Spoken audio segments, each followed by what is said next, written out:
وضو کرنے نیچے جا رہا تھا ایلیویٹر سے. میرے ساتھ ایک دوست تھے, میں نے ان سے کہا یار بہت گرمی ہے یار, بہت گرمی ہے. وہ سمرز کے دن تھے. میرے پیچھے کوئی بندہ سن رہا تھا میری بات شاید. اس نے آیت پڑھی, وہ اردو شاید جانتا ہو, آیت پڑھی قل نار جہنم اشد حرا. آپ صلی اللہ علیہ وسلم کو بتا دیجئے کہ جہنم کی آگ سے زیادہ گرم. وہ میرے دماغ میں چپک گئی.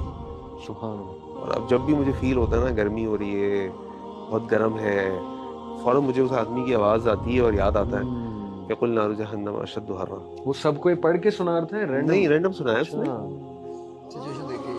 میرے اس نے میری بات سنی نا, میں بہت گرمی ہے یار. فواد میرے ساتھ ایک دوست ہے فواد, میں فواد بہت گرمی ہے یار, بہت گرمی ہے. ٹھنڈ بھی ہوئی تھی. اس نے پیچھے سے یہ نصیحت کرنے کے لیے یہ آیت پڑھی. یہ بڑی ہو کہ جب بھی ہے نا یاد رکھو بھائی اللہ کی جو جہنم ہے نا اس سے بہت سخت ہے, اس کی فکر کرو, یہ سب تو نکل جائے گا, گزر جائے گا.